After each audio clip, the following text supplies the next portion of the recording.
Good afternoon, Thinking Machines, Risks and Opportunities. Welcome to the first conference, Innovation, Society and Technology, organized by Instituto Superior Técnico in partnership with Agência Lusa, the Portuguese news agency. I will now introduce our speakers. On the right side, we have Fernando Pereira.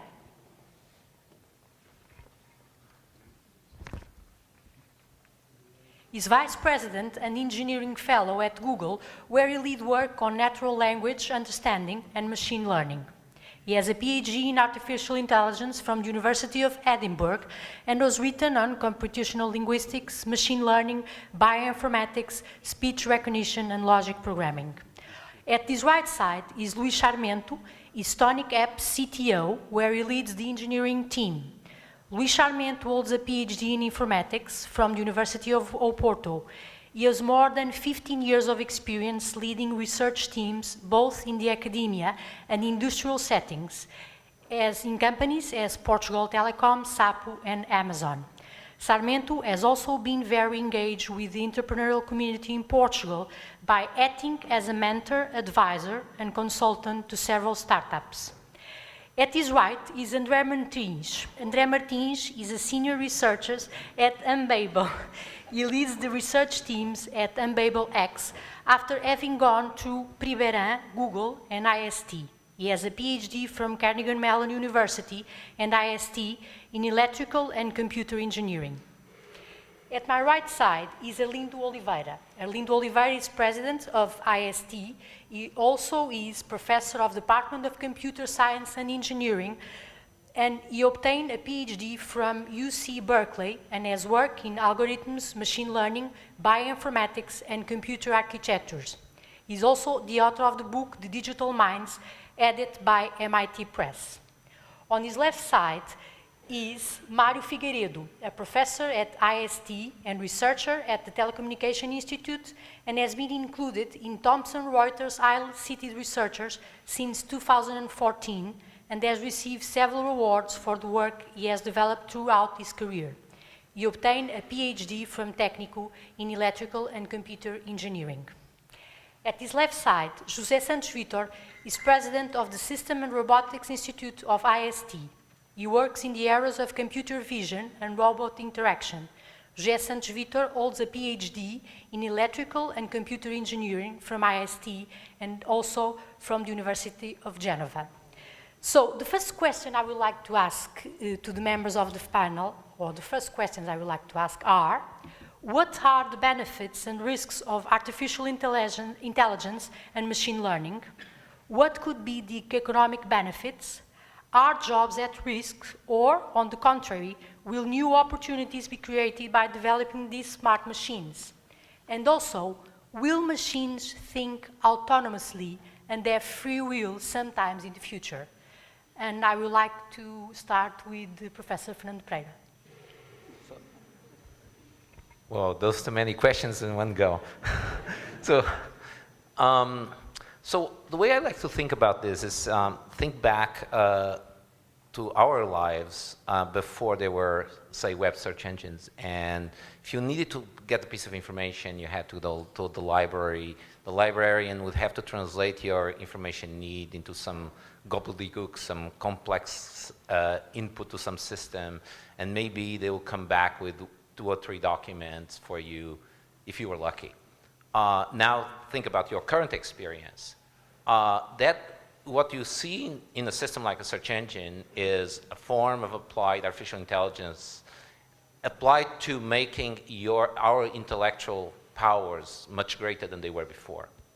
And I think that the way I see the progress of artificial intelligence in the last 20 years and the kind of work I do is how can I enable people, both normal users and technical users, to achieve more with technology and be more productive, be more creative, and be less occupied with mundane tasks and more focused on the core of their interests.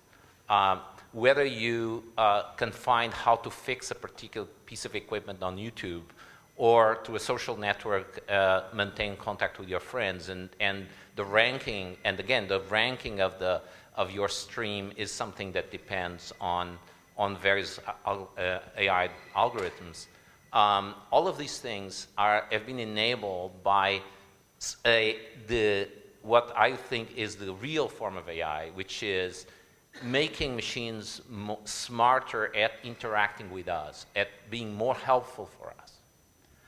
And so when I hear certain people generating all these scare stories about AI is going to take over the world and the robots are coming in and turn us into slaves, I kind of shrug my shoulders, because that has no relationship with the technology that I see every day in the lab, that I see every day in products. There's a lot of fantasy and hype around these dangers. Now, they're real dangers for work, but they're not particularly from artificial intelligence. They are from mechanization in general. They are from essentially for instance, automation of supply chains. It means that we can make lots more things much more cheaply, with far fewer people involved. Those are the real challenges for work. And they are not specifically about AI, but they are about computer technology, about robots, not, again, the smart robot that's going, not the Terminator, but rather the robots that are in our factories today. That's what we should be thinking about, and how to change work so that there's meaningful work for everybody far into the future. And these technologies can help change work, can help make people better at what they do. So if I don't know, I haven't had a lot of contact with the medical system in Portugal in a long while, but I see that when I go to my doctor or I interact with a medical professional, most of the time they are fighting a computer in some way or fighting a piece of equipment. They are wasting their time, their great talents, their training, dealing with absurdly bad technology. And that's what I want to change. That's what I think the mission for everybody working in technology and in AI is, to make the productivity and effectiveness of those that help us live our lives much greater than they are today. Charmin, you work in a company that wants to make medicine more easy, and the way doctors have access to big data also. But I think there's one key point. So that's true. It's all about productivity. It's all about getting time back to your life. And I think I'm a little bit careful about the word artificial intelligence, because I don't think we really know what intelligence is. So it's just adding one more adjective actually doesn't help. I like to think more about automation. I think that's something that we are intuitively better off to actually understand. And I think Professor just talked about all these automation things that we can do at the level of the information.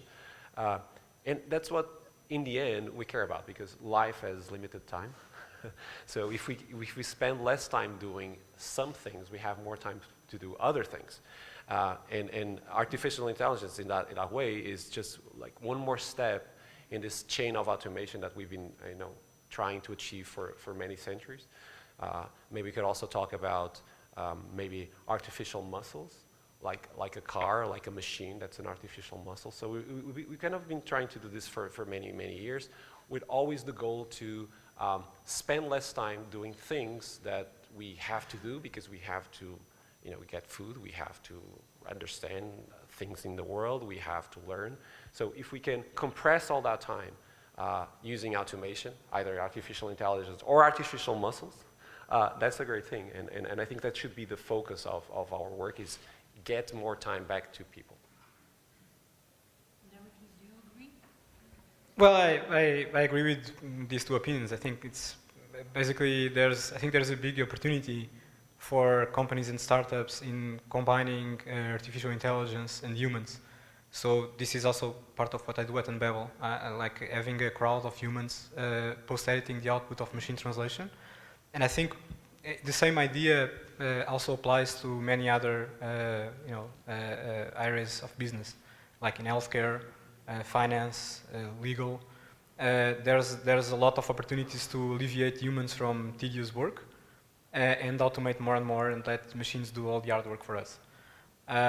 So definitely this is an opportunity that is going to have a huge impact in the economy. I think talking about opportunities, I think there's also something that none referred so far. There's also a big opportunity for researchers in the field, because as Luis Sarmento pointed out, we don't know what intelligence is.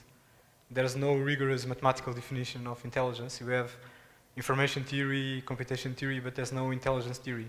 So for mathematicians and researchers, there's a lot of math and theory to build as the foundations of artificial intelligence. And also, I think that what we have right now is just, we are kind of like a stone age of artificial intelligence. All that we can do right now is building very specialized machines to solve very particular problems, but we are very far from having artificial general intelligence. That will take us many years to get there. And I think there was also part of the question was also about the dangers or the risks of AI. So one of the risks is all the hype that exists around these topics. And if you look at the history of AI, since the beginning, there's been several periods of what is called the AI winters, where all this hype raises expectations too much. People were expecting too much about what you can build with AI. That didn't happen, and this led to funding cuts for research in the area and so on. I hope that doesn't happen again. I think the situation now is very different. If you look at the progress in the last couple of years, there's been a lot of mostly technological advances, also some small scientific advances, but I think most advances have been technological. So we are like, for example, neural networks, which are very popular today. They've been invented 30, 40 years ago, and we are essentially using the same tools with some minor improvements. But the thing that really changed the game is that now we have a lot more data. There's a lot more computation power. There's a much better organization, like the community is much better organized these days. There are much better software, there's open source software. There's a much larger crowd working on these problems.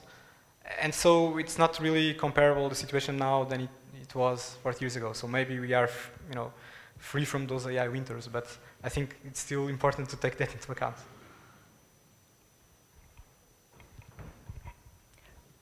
Professor Lindo Oliveira, you are also author of The Digital Minds, and you talk about lots of scenarios that can happen in 15 and 100 years in the future with development of AI.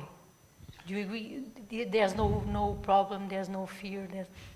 Well, I mean, 50 years in this business or 100 years in this business is a long time, right? I mean, if we go back 50 years, there are virtually no computers, so I really cannot predict what we'll have in 50 years, right? So I think the discussion is a bit more focused on let's say, the next decades or so. It's a bit easier to speak about that.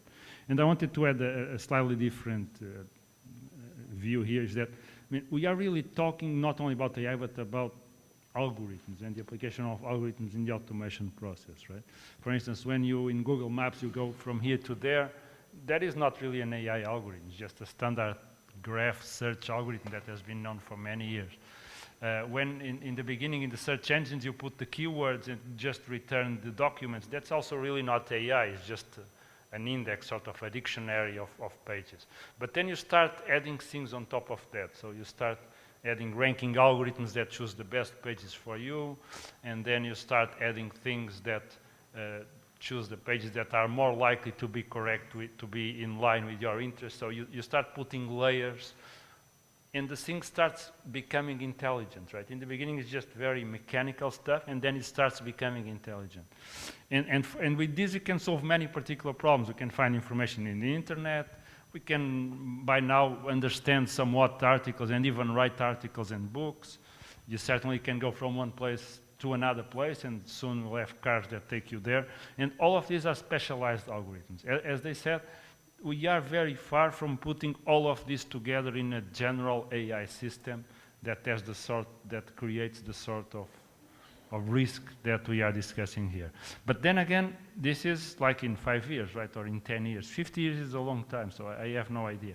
On the other hand, I also sometimes think that even humans, we are not as intelligent as we think, right? We are really a set of agents that do interesting stuff, and then we put something on top of this, and we believe that we are very, very smart. But I mean, we are just a bit smarter than apes, right? Than the big apes.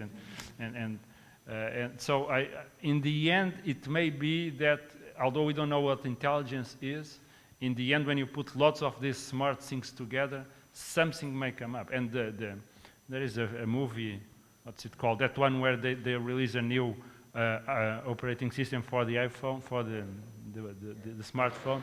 It's her, right? And you know, it's just a smart one, but after a few days, the guy gets in love with the interface, right, with the operating system. So it doesn't take a lot to fool man anyway. So it's relatively easy to do that. Especially man, yeah. So in the end, it may be that from these specific purpose algorithms and applications, something comes out that fools us as intelligent in a way. And that may actually happen in a few decades. I think it's quite reasonable that happens in a few decades. That is very far from having something with consciousness and free will and so on, but it may seem very close to the thing actually. So. Yes, good afternoon. So since all these opinions seem to be very well aligned, sort of in the same direction, I'll try to be a bit of a devil's advocate and try to mention a few of possible negative sides of AI and machine learning, or data science, or big data, whatever you want to call it. So I would begin by I was contrasting, so this is motivated by the first words by Fernando about how easy it is to find information these days about anything that you want. So I was thinking about how I acquired information. So when I was a teenager and I had to do some work for school, like write some essay about Plato, I would go to, in my case, to the Gulbenkian library. I would get one of these big encyclopedias. I would look up the article on Plato, and there were no copy machines. So I had to write down on a piece of paper everything I wanted, all the information. And in this process, I would acquire almost everything. So by the process of writing it, I would kind of interpret it, and I became mine automatically by the process of acquiring this information. Now I contrast these with how my sons would do the similar task. They would Google Plato. They would immediately be flooded with a huge amount of information, as much as you want, and they would have a very, very hard time digesting it, choosing what to read, how to read, can I just copy and paste, or do I really have to write it by my own words? So in not having to do that, so so this kind of access to information sort of accelerates the access and the flow of information to a speed that's way beyond the capability of humans to absorb it. And so it creates sort of a flood of information, and that kind of splits our attention in a very severe way. And I think that is sort of a risk. Of course, there's nothing we can do about it. Google is here to stay, or something of the sort. So, but we need to think about that. I think it's an important issue. Other important issues, and let me be negative, since I want to play the devil's advocate. There are other threats and other problems which may be caused by artificial intelligence. I don't like the word artificial intelligence either. There's these 4 words: artificial and machine and intelligence and learning, and they have been combined in different ways: artificial learning, artificial intelligence, machine learning, machine intelligence. I would probably argue that it's the better way of characterizing these are more like intelligently designed devices and systems, rather than the intelligence is more in the human who designs the systems than in the systems themselves. Maybe smart is a better word, because it's a word used for smartphones. They're not very intelligent, but they're kind of smart, and they were intelligently designed to behave like if they were smart devices.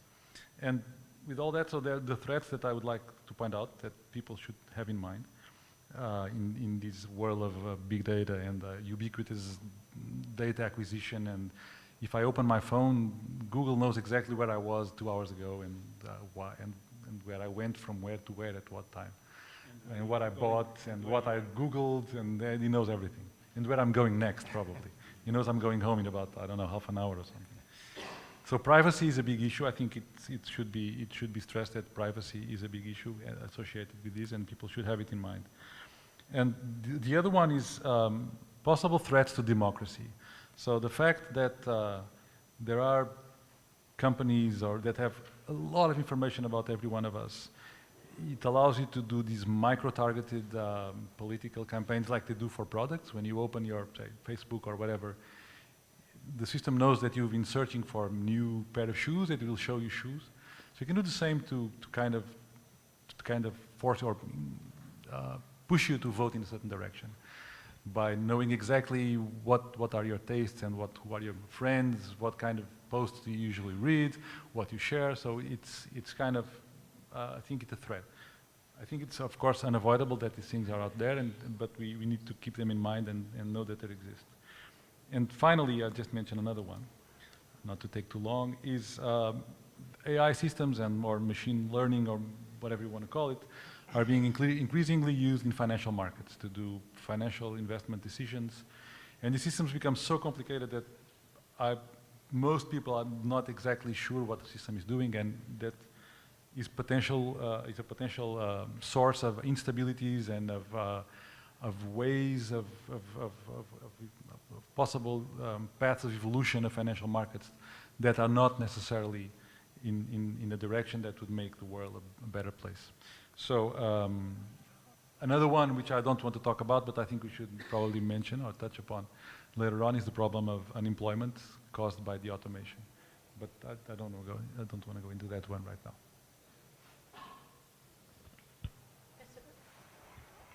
Professor Santos Vitor, do you agree with the CEO of Tesla when he say AI is really the biggest risk we face as a civilization?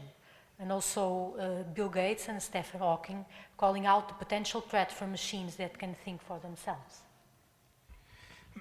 Okay, it's a very interesting question. Let me. Okay, well, to some extent I do agree, but I'd like to add the following. So I think, going back to your first question, the risks and the benefits, I think this has always been true for every technology that has been developed by humankind. So every big advance in technology, you always have the dark side of the force and the other side of the force. And we have to, and also here I think there can be risks and there are many, many benefits.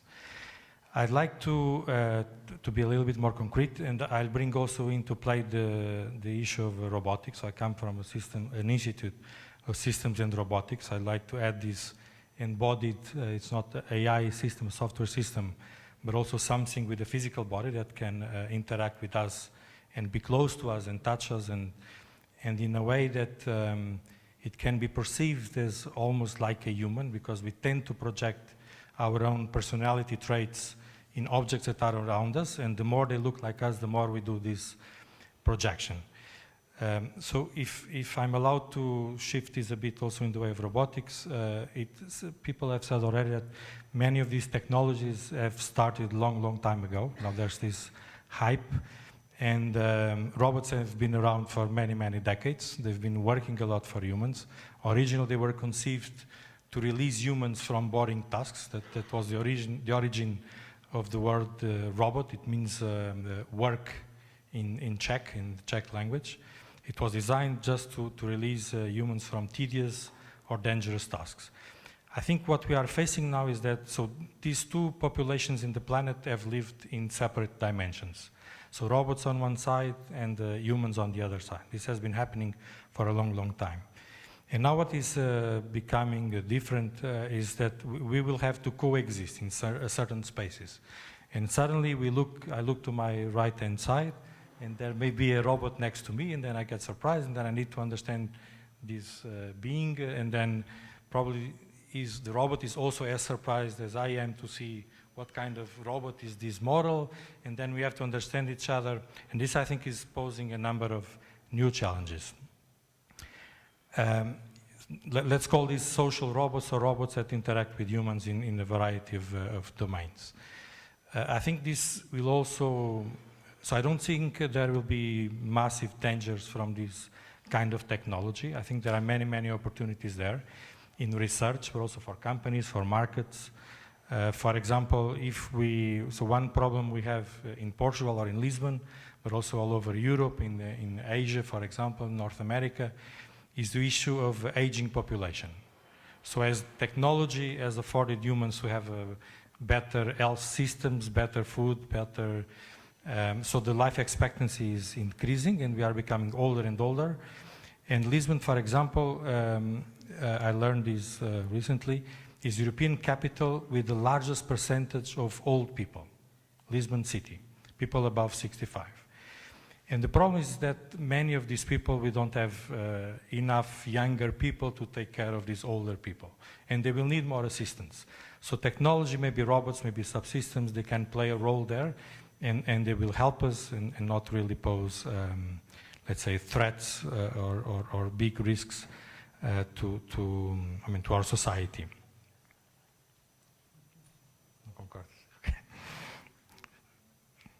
Yeah, me too, yes, okay. So there, of course, people, Erlinde was saying that he would rather have a human carer than a robot carer. I think this is true for most of us, except maybe for the Japanese, but I think the important is that if there are not enough human carers, then technology can leverage those that still exist and can help. So rather than having a zero, I think it's good to have a system over there.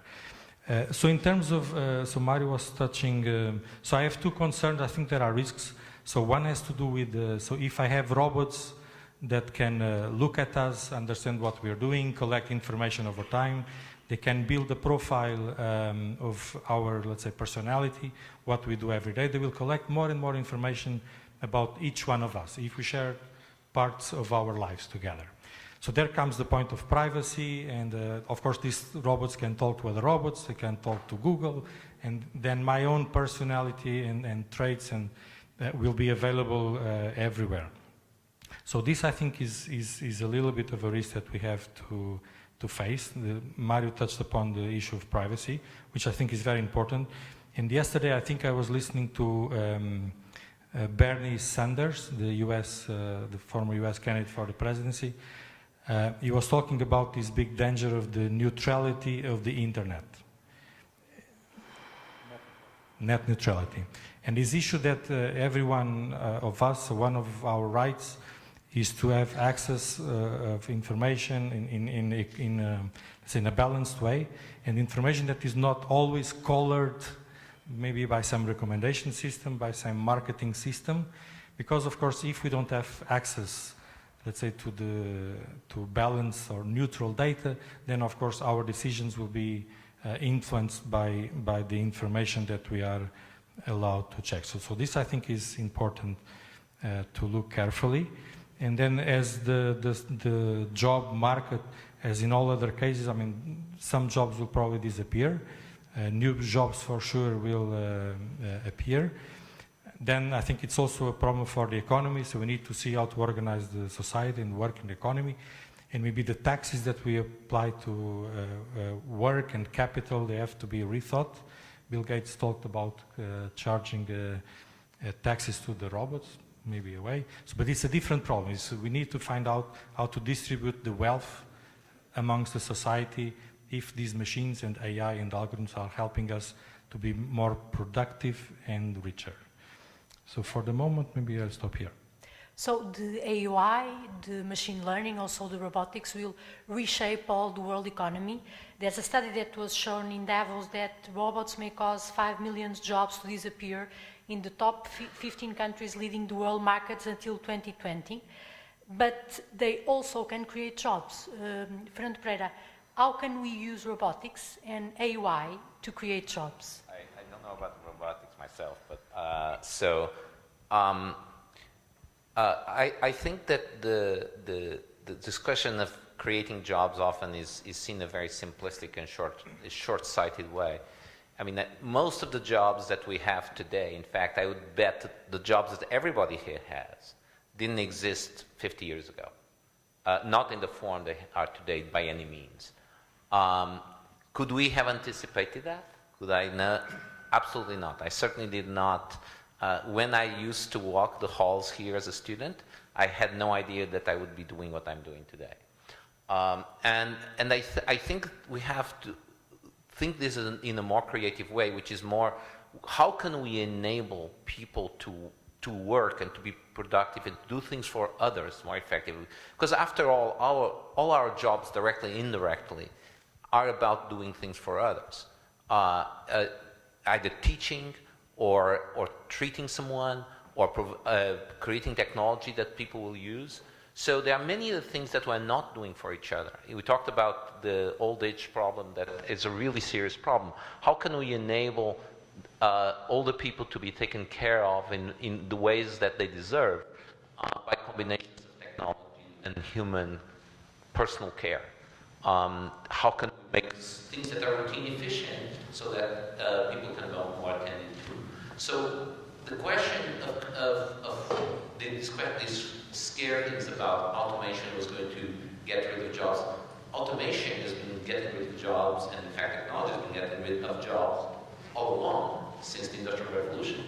But other things have happened. I cannot predict what they will be. What I can say is, how can our goal is to create technologies that enable people to be more effective, more productive, at whatever it is that will be demanded of them in the future.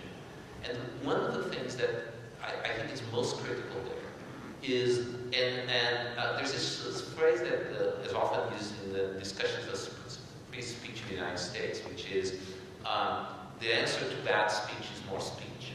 And I believe that the answer to bad technology is more technology. And when I mean bad technology, it's technology that we cannot control.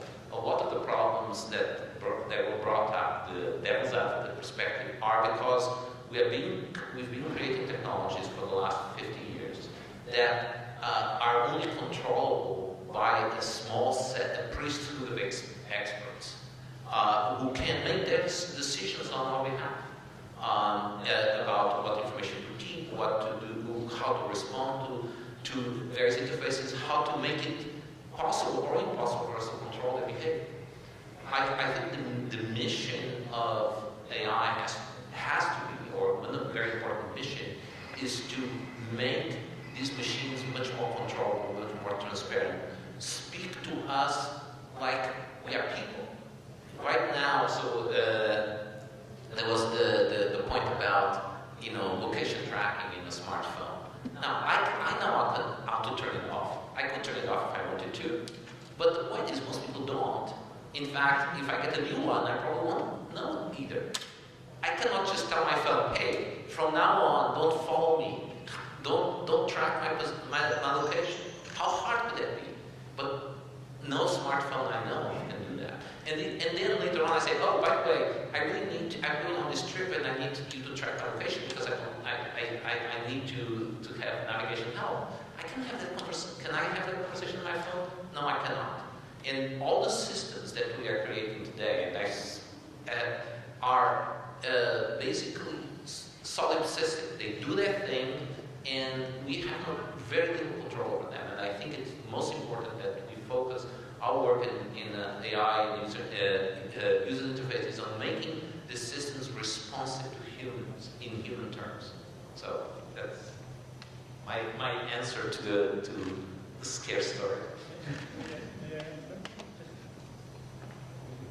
So the idea that technology and technical revolutions create new jobs, they destroy jobs but create new jobs, is the standard economic theory, right? And that has been true so far, right? The agriculture, the technological revolution, the industrial revolution, and so on.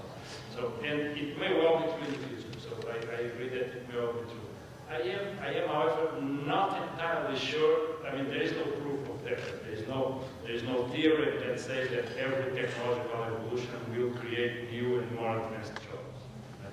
And there is one issue that I think it may happen, that while these new technologies create more economic value, they may not be good at redistributing it because they will concentrate it either in big companies like Google or in people that are experts and know how to program AI systems or know how to program. Right? And so in the end, the distribution may not be may not be happen by itself. So we may have to take care of that. And actually, not all jobs done by humans are that complex that cannot be done by machines, like in call centers. I mean, lots of people work in call centers, and probably 90% of them will be able to replace them in a decade or so. I mean, you are working on that. So in the end, so I don't think we can take for granted that automatically we will create better jobs, new jobs in the future. I think we have to work towards that and also make sure that we redistribute the advantage of the technology. And if you don't have people with salaries, if robots produce things, who's going to buy these things? So how can this economic model in the future can work? Well, I could answer that, but but I actually would like to pick up the job question because I think it's really important. And there's also another aspect to it, which it's not so obvious, but it was a little bit talked before, which is when we're building AI systems or robotic systems or whatever you want to call it, there's really not such a big pool of talents that can build these systems. And what ends up happening is that only a few organizations in the world are able to amass enough talent to build these things. And that's actually pretty dangerous. Well, it's good for me because they're giving me a lot of money, so that's nice. But the problem is that in the end, most of the technology will actually only be, exist in a few companies. And maybe there's not going to be so many states in the world that will have the ownership of the technology. And I think that's a threat to democracy.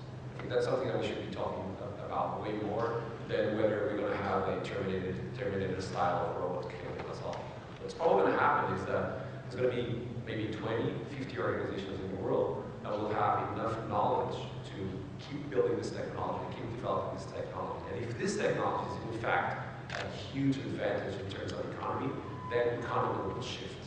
And will shift towards maybe not the most powerful states, but the most powerful companies. And that could be a threat to the world. I don't know what could happen.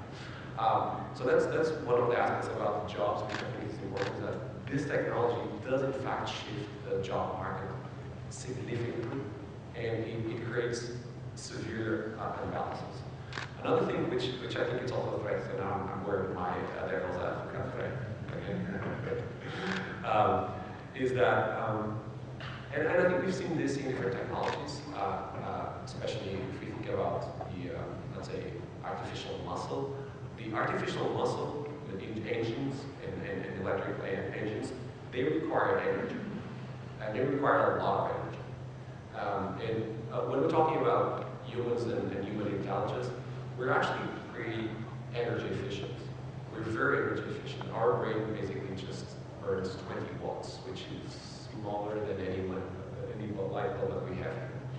But any, let's say, reasonably powered AI machine, whatever that is, it's burning way more power. So that's a problem. That's a problem because if we think about, how we have this global warming effect because we've, in a certain way, automated movements, and we are using a lot of energy that we have to get it from somewhere, and we're actually using all these resources. It's not obvious, even if you can do this magic AI algorithm that thinks about and decides about important aspects, it's not obvious that this is going to be energy efficient, and it's not obvious that we're going to actually be able to scale this. And if we do, it's not obvious again what are going to be the costs for the environment, all of that. I believe that this is going to be a limiting factor, and this is a threat to the world. And I think this will actually probably motivate us to build different types of technology that we still, computing technology that we still have, that finally may get us closer to artificial intelligence. So I don't think it's going to happen even with this technology. So I don't think we have technology for artificial intelligence, purely for energetic reasons. So, and I think that's also a fact. Yeah, I think that was a great argument, energy efficiency. I think that kind of nails it that we still don't have artificial intelligence. So we have a very primitive form of intelligence, but not something that doesn't require tons of data to work. So right now, the successes that exist in machine learning and artificial intelligence are mostly based in supervised learning, where you need to, for example, if you want to build a machine that recognizes bottles of water, you need to show it millions of images of bottles of water. And eventually it recognizes if it gets a new image, if there is a bottle of water there or not. But it doesn't really learn the concept of what is a bottle of water, that this is a container that you can pour water in. There are several kinds of bottles and so on. So there's a big limitation on the kind of technology that we have today. But going back to the original question on jobs, I think, sorry? On the blog, unbelievable blog, there's an article that says how AI is helping modern business become fitter, happier, and more productive. Is the literal an article published on the blog? How can you say? How can AI? So the more productive part is actually what AI can achieve right now. Like it can make things be done more efficiently by combining the power of machines and people. And so that blog article, I think it doesn't really address the question about jobs and what will change in the job market. I think that's it's kind of unavoidable. It's like if you open a bottle of perfume, you cannot put the perfume back to the bottle, right? So there's obviously going to be a disruption in the job market. There's going to be new professions, new jobs that are going to be created, old jobs that will disappear. As Fernando was saying, I have no idea about what jobs my kids will have. Those jobs probably don't exist yet. But I think that's we need to live with that. It's also like, I think we should not be afraid of technology because of that. Of course, we need to regulate things to mitigate the consequences of this disruption in the job market.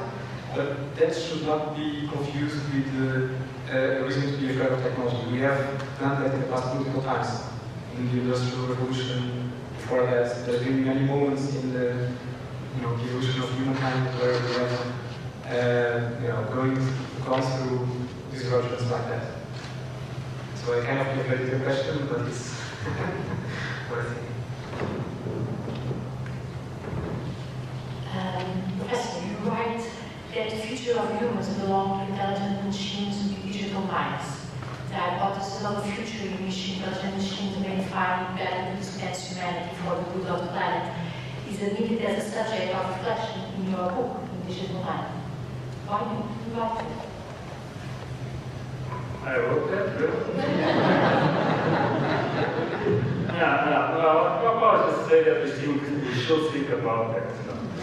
In the different futures. But let me go back to the energy issue. I think the energy issue is very interesting. But actually, I don't think it's as critical as that. Let me make a very rough comparison between that. So, we have about 10 to the 15 synapses, so about 100 billion neurons and something like 10 to 15 or 2.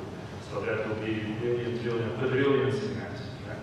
The modern CPU has about 1 billion transistors, so there is about 1 million times less devices. If we say synapse and the transistor is about the same, which is, roughly speaking, we could argue about that. But the processor is also about 1 million times faster than the synapse. We work in the milliseconds range, the transistors work in the nanoseconds range.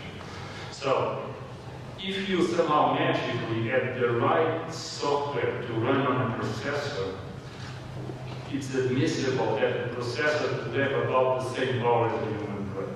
Of course, we don't have the right software, not even here. Right? But even if you give 2 orders of magnitude for it, it's still fairly efficient. Sorry? No, but I think if you have the right software, you could use a CPU, or maybe 10 CPUs, or maybe 100 CPUs. We are still talking about 100 watts, so it's not like that. The problem is that we don't have the software. We have no idea how to get the software.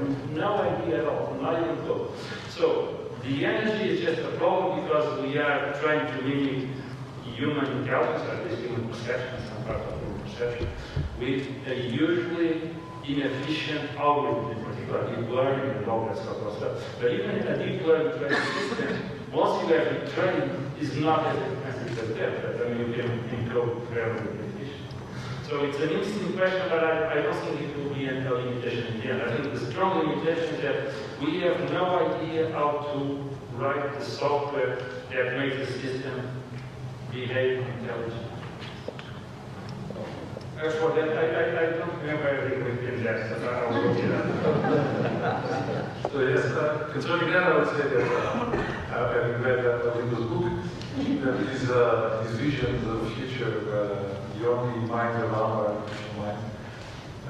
Maybe because some super artificial mind decided that for the rest of the planet it would be just the best option would be just to kill everybody and just leave the computers in the world. I think it's interesting about like in the good tradition of philosophy that these topics were about communicating. But I think it's not something that we should be worried about too soon. When you talk to people who actually work in machine learning and AI, and you talk about this thing that, well, I'm just trying to see if an algorithm does converge, or if, what's the rate of convergences, or what's my error rate in this data set. So it's a lot more like day-to-day problems that people are trying to solve rather than, of course, when then you hear there are people who are paid, and I think probably very well paid, like Kurzweil at Google, to think about these very far away scenarios and to worry about them. But when I hear other people such as Stephen Hawking, who's a brilliant physicist, but I don't know how much he knows about how machine learning and artificial intelligence, actually how the research works in those areas, I tend to not pay a lot of attention to those very threatening views of the future. Let me just, for a second, go back to this issue that Jose was talking about this interaction between humans and robots. So humans have an extreme urge to anthropomorphize everything you see, right? So when if I draw just two dots and a line, you immediately see a face. And if you see something moving, even if it's just wind blowing, you immediately try to convey some purpose, some intent to the object. And so this anthropomorphization of AI and robots is extremely interesting. And I think it's an interesting story that illustrates well the pitfalls and how interesting is the studying the interaction between humans and robots. So the US Army had this little robot that looked like a spider to walk around on minefields to try to detect mines. And when he finds a mine just explodes. But in the process, sometimes he loses one leg.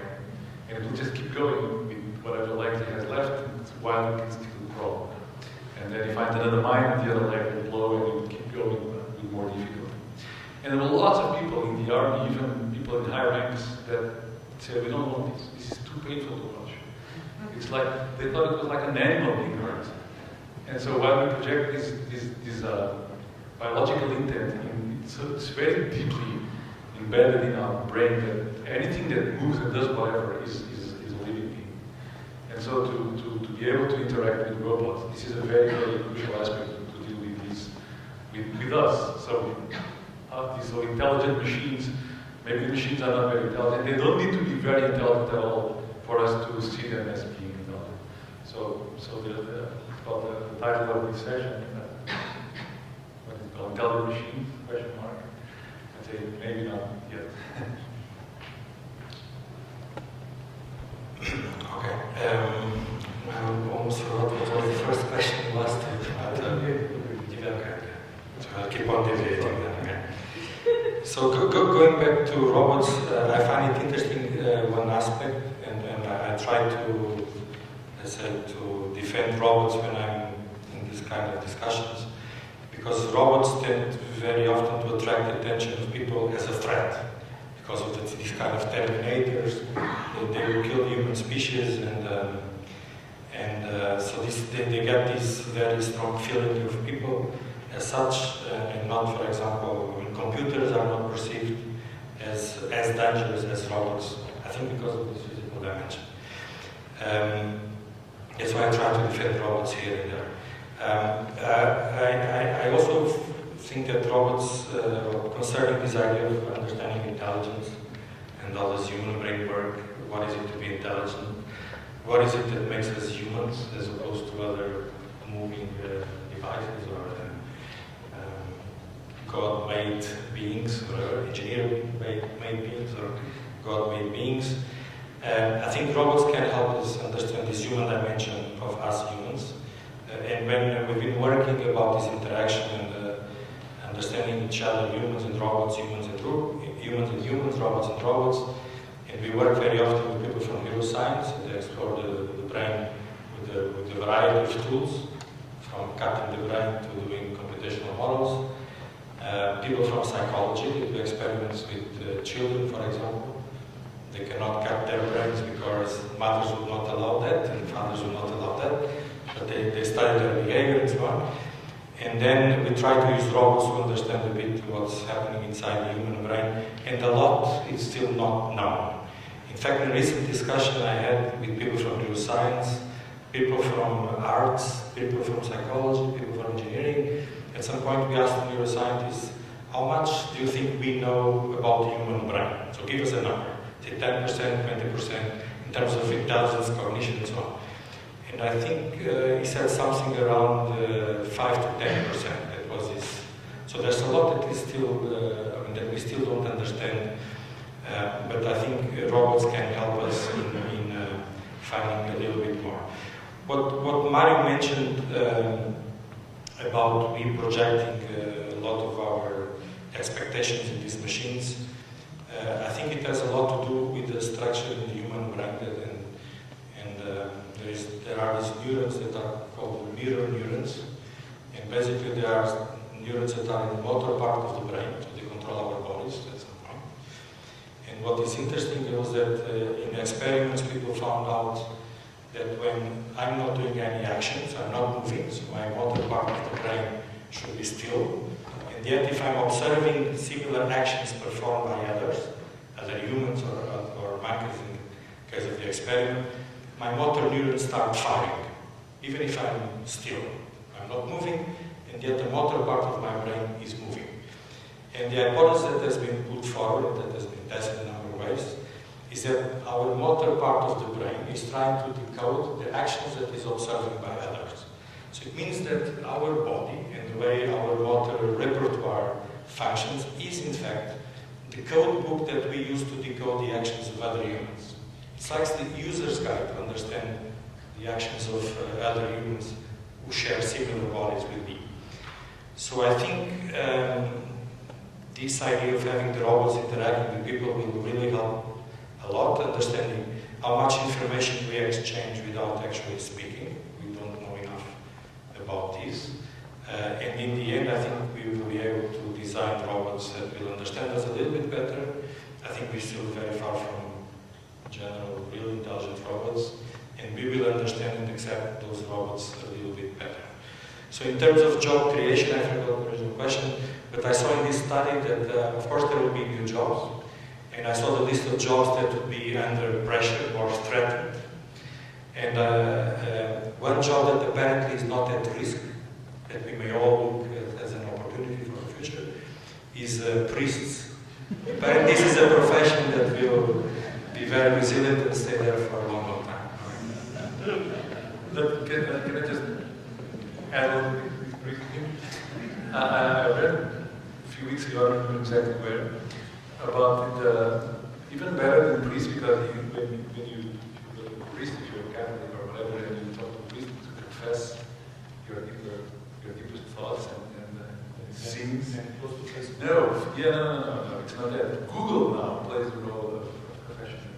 Because people search in Google things that they would not confess to priests. So Google has a lot of data. What people think about at 2 a.m. There's a great book where you use the Google Trends. That's an amazing book. It's kind of scary about what people think. But what's interesting about that is all aggregated statistics. So you can conclude some very interesting things about people thinking about without knowing it. Who in particular is thinking about those things? So now we have 50 minutes. I don't know, some questions from the audience. audience.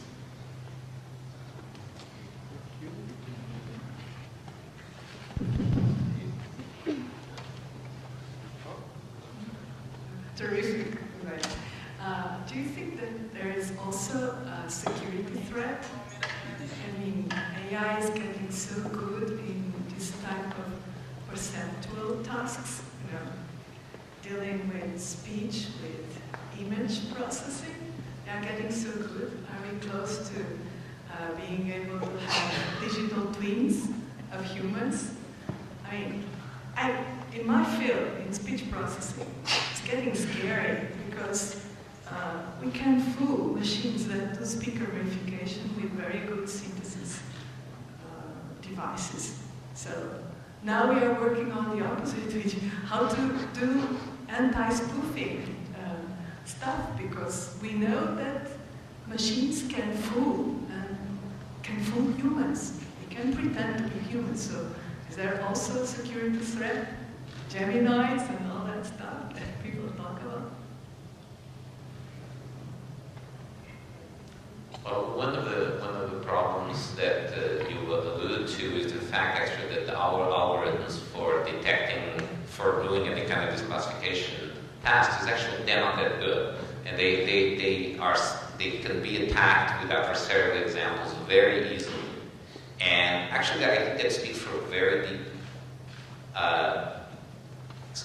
very deep problem in all the machine learning we do today, all of it, which is goes back to the point that, you know, to learn that's a water bottle, you have to look at a million of them, what the algorithm has.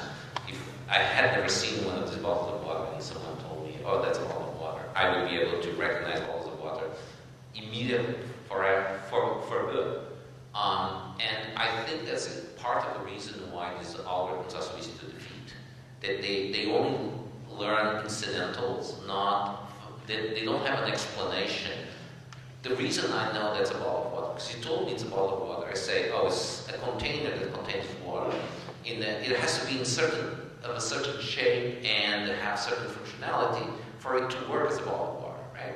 And so what I have is a model of how to use and manipulate a bottle of water. It goes back to this question of have a model of how we interpret the world has to do with how we perceive it in relation to our own motor and perceptual system. These algorithms don't do anything like that. And that's why they're so easy to defeat. And I think it's a really interesting research question, and that very few people are working on, unfortunately, how to get out of this local optimum of supervised learning, which is a fool's goal, really.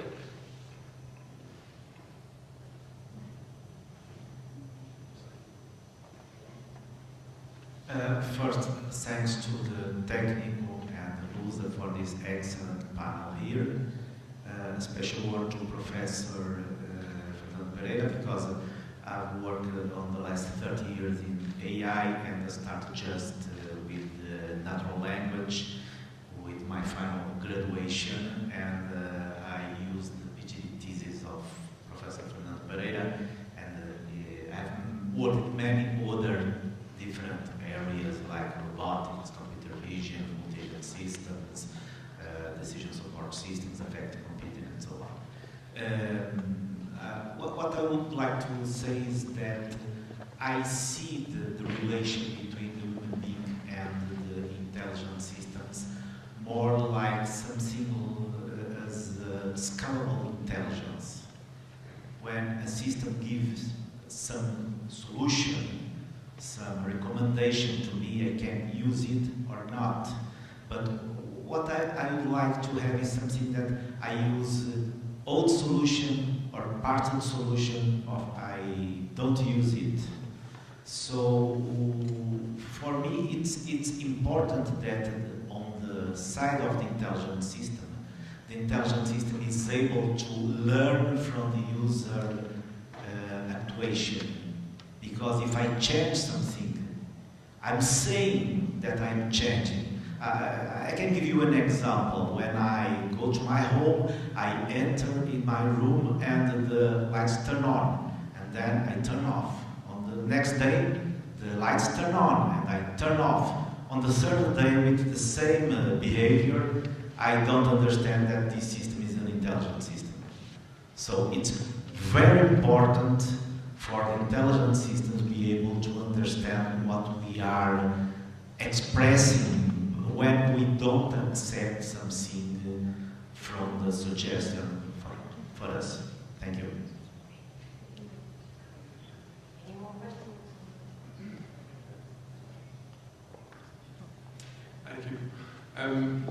You previously touched on some of these societal implications of this technological-driven improvements we've seen in society over the past decades. Google, at some point in the past year, was the most valuable company on the planet, and I believe they employ around 83,000 people. If you went back in time, 30 years, at some point in 1987, the biggest company in the world by market cap was General Motors. At that time, they employed 822,000 people. So it would seem an inescapable conclusion that whilst the economic pie is growing, that companies, broadly speaking, are not as reliant on labor as people, as employees, to actually grow that pie. So I'm curious as to whether any of the panelists think about what we should be advising the people who stand to lose their jobs. As an example, what do we tell the Uber taxi driver? Will the Uber taxi driver have a job when we get self-driving cars? What should we be telling that person? And are there any steps that we as a society should be taking now to mitigate such technological implications? Thank you. And then pass it on. So that was exactly what I was referring about distribution of the economic value generated, right? I mean, there is no doubt that the economic pie, the gross national product is going, the gross world product is going to grow. But as you are saying, there's ample evidence that will become more concentrated in companies, in individuals, possibly in countries, right? And now the question you ask, I don't have the answer, but I think it's a very good question. So what will we do as a society to make sure that the benefits get broadly distributed? This is a very complex issue. I don't claim to have any answers. I personally like the idea that every human being should be able to have a decent life if there is enough economic value to go around. Then you get into the minimum guaranteed income and so on, which I know is a very, very politically charged issue, very hotly debated issue. But I mean, we could go in that direction somehow. Right? After all, Europe is already a more socially, it's better at distributing value in every social net than other countries, certainly than the US and Indonesia. And so I believe we should continue to go in that direction. Right? I mean, what you should tell the Uber driver is, yeah, maybe you will not be driving vehicles, but there will be some added value jobs. And even if you don't have a job, you can do useful things for society, right? Maybe, I don't know, maybe teach autonomous car.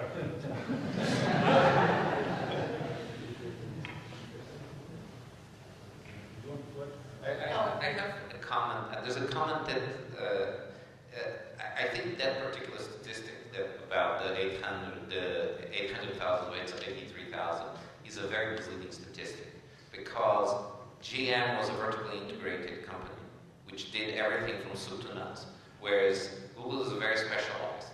And you know, the computers that Google uses are not made by Google. The companies that benefit from, say, online advertising and from search, all the many small companies, they are not part of Google. GM was it, basically, when it was that big. In fact, they started outsourcing a lot of their manufacturing after that because they were under threat for competition from Asia and became much smaller because they could not, under their vertically integrated model, they would survive. But I think what Orlando said is the critical thing, which is who is retaining the value. I don't know the economics here of GM versus Google or GM versus Apple, but there's clearly a sense that a lot more value is being retained in a much smaller portion of society. Well, it's very simple. Elect the right people to tax these profits in the right way. that in particular, and the reason why this is so important, the proper taxation is so important, is that a lot of the things that people can do for other people today are not being valued enough by society. Teaching, nursing, taking care of an older person. I damaged my shoulder a while ago. Physical therapy, what the good physical therapist is paid is trivial compared to the value that they are giving me. But society, to healthcare systems, to education systems, is not valuing those amazing, important services enough. Tax me to pay those more. I'll give you an example that I think is very important. When I damaged my shoulder, I was in Norway, and I had to have emergency care. Paid $200 to $100 US for amazing care. Now, what is happening in Norway? Norway is a country that, through very smart investment of its energy income, can pay for all of these things. It's not so much, it's a fairly highly taxed country, but the main thing is it has investments that it uses, and the investments we're making in technology today that are just converging to a few should be, through taxation, through different social arrangements, be broadened so that they can make for a much more socially inclusive society with a lot more services for those who need them. And then there's your employment. We have time for one last question. I'm sorry if it's a bit futuristic question, but I'm just wanting to know your opinion. Now we have artificial intelligence for special purposes, but in future we definitely will have real artificial intelligence. And for example, if this artificial machine would create a novel, who would own rights for this novel? The inventor of the machine or the machine? And the same is considered to other things which machine would create. Wants to answer? It's a definite. You said a Nobel Prize? Novel. Novel. Oh, novel. I didn't know. Well, I'll probably address the question the other way around, which is if an autonomously driven car runs over a person, who is responsible? The owner of the car, the software company who designed the software. So you can put it in both ways. I think no one has a clear answer, and it's something that is. No, it's not.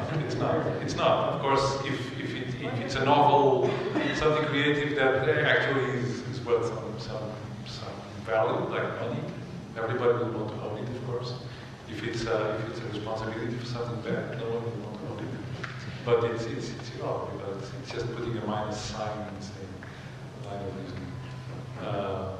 But I think that's probably one of the things that will delay the more generalized use of artificial systems that make decisions. If these decisions in some way involve some kind of responsibility, either good or bad, or some kind of reward. Because that's a problem that needs to be solved. I think there is no technological answer. It's a philosophical discussion that needs to be had around. Okay. It may happen also, maybe just speculating a bit. In the future, that as these systems and machines will be more pervasive, then we will need to come up with laws and to regulate our interaction and how we should live together with those systems. So there was this constitution on these basic laws of robotics by Asimov, and they specify a number of what the robot should do and should not do. So three.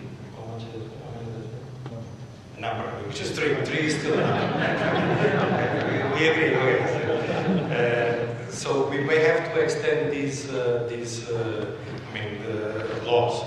So this leads me to the thought that, but I don't remember when I was looking at this ranking of professions that could or could not disappear in the future. I remember the priest very well, I don't remember lawyers because this may imply, I know they're gone, okay. Yeah, but if this may imply that we have to talk with lawyers more and more to regulate these things. My wife is a lawyer and I know how challenging these regulations and agreements can be. But yeah, so I think today we don't know, but it may come up at the point that we need to regulate these things. What I was in a discussion recently about this idea of the autonomous car killing someone in an accident and who's charged. And it intrigued me the following. If there is an accident with a human driver, and there are many, this is one of the motivations for autonomous driving, just to save lives, to reduce the number of accidents. But if there is an accident and someone gets hurt or gets killed, then there is an inquiry and people try to understand if the human driver did all that was reasonably possible to avoid that accident. And this is acceptable. We accept that there is a limit for the human performance, and there's a limit beyond which we accept that the human will fail and accidents will happen.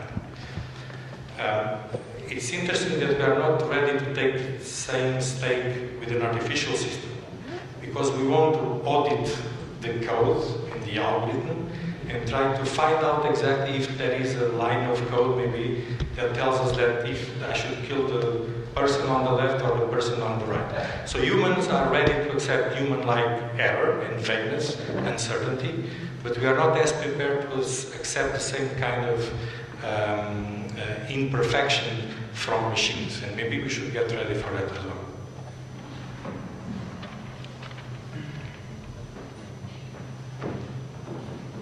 Yeah, I think this touched a really important point, which is the fact that, and this is not something that will happen in 20 years, I think this is going to happen very soon.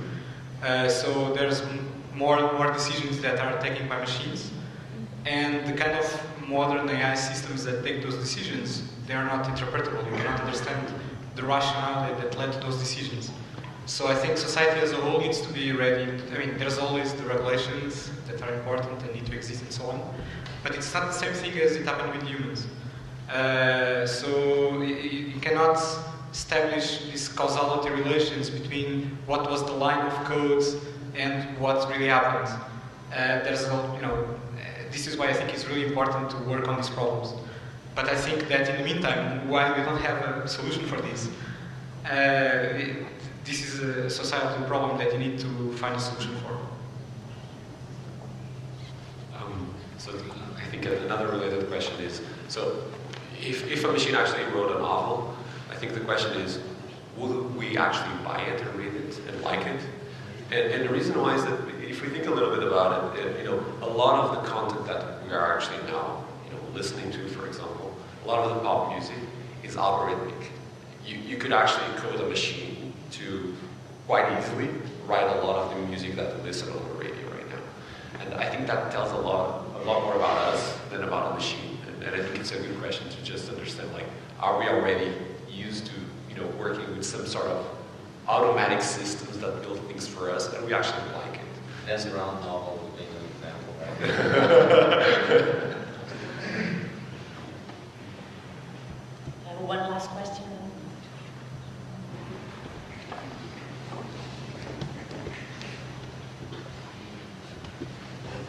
It's a bit of a bummer that Andrea is saying that winter isn't coming, because a lot of people are expecting it, so I don't know about that. But going back, picking up on the last thing that you said, and going back to our Windows question, that if we actually knew the software, if we knew how to write the software, we could have a machine be as efficient as a human being. We now have all this fad about deep learning and all that, but is this the right way to get at that software? And even if we get there, would we know that we got there, since we can't really interpret a lot of what's going on? And would we know that that's the right way? I mean, we don't really understand many of the things that are decided, how we got to that decision. So did we lose something in the algorithmic steps to get there? I can just in 1 second. I don't think deep learning is the brain algorithm. Deep learning can be useful in some parts of perception and other tasks, but deep learning is not the algorithm the brain uses to arrange itself. There is some other algorithm or many algorithms that we don't know. Okay, I'll take advantage of it. So I think that one thing is just that the striking when you look at these deep learning algorithms is how many bits of floating point numbers they're moving around. And I'm like, really?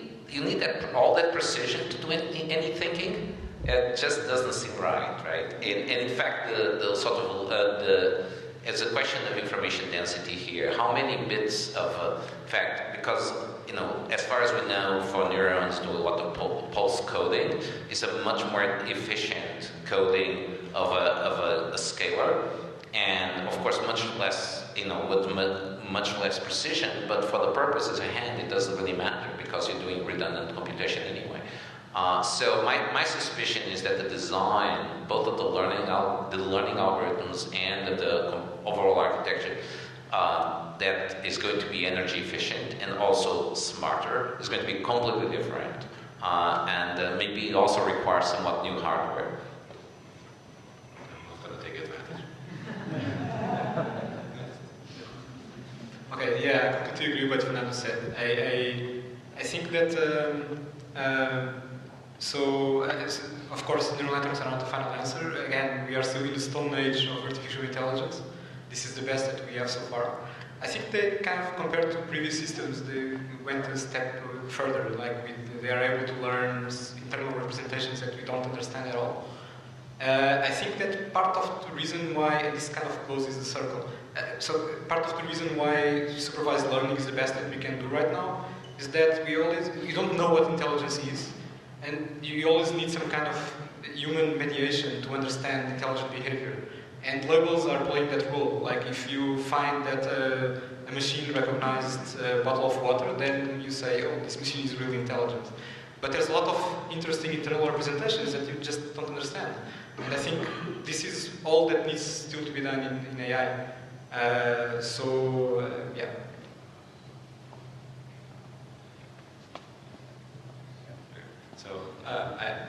I think we cannot separate intelligence, like hardware and software. I don't think that happens with us. Like our software, whatever that is, runs on this hardware, and it runs on this hardware because it's this hardware. So because we're like this. So I think to achieve some sort of intelligence at the machine level, we also can separate software from hardware. And I think there's a lot to do on the hardware level. And I don't think we know what it is. There's some work done on neuromorphic computing, which is trying to encode signals like our brain does. And I think on the next, maybe 5 to 10 years, we'll see a lot of different hardware innovations that will require different ways of thinking about software and maybe different learning algorithms and different ways to process data. But I think there's still a long way to go just on the hardware side.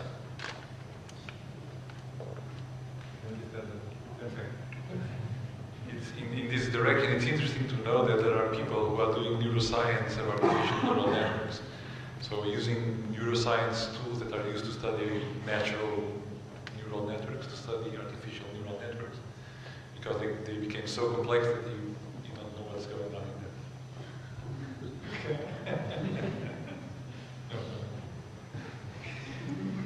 Well, I think understanding the human brain is really very, very difficult. People in neuroscience, for example, there are groups trying to understand the brain of a fly. And there are still many unanswered questions there. For example, how they feed, how they look for prey, how they navigate, how they code time, for example. There are so many unanswered questions in these tiny, tiny brains that I think when you go to the human scale, there is a very wide room for many, many questions and many years of investigation to have a better grasp of all. Yeah, actually those are the brave researchers, right? Because they are ones that study C. elegans that has 309 neurons, and even that one they don't understand. So there is a lot more to say, but we don't have more time. So I want to thank the members of the panel, Fernando Pereira, Luís Chapento, André Martins, Mário Figueiredo, José Frantes Vitor and Linda Oliveira for the enlightening talk, and also to the audience that is present in this first conference, Innovation, Society and Technology, organized by Instituto Superior Técnico in partnership with Agência Lusa. Thank you.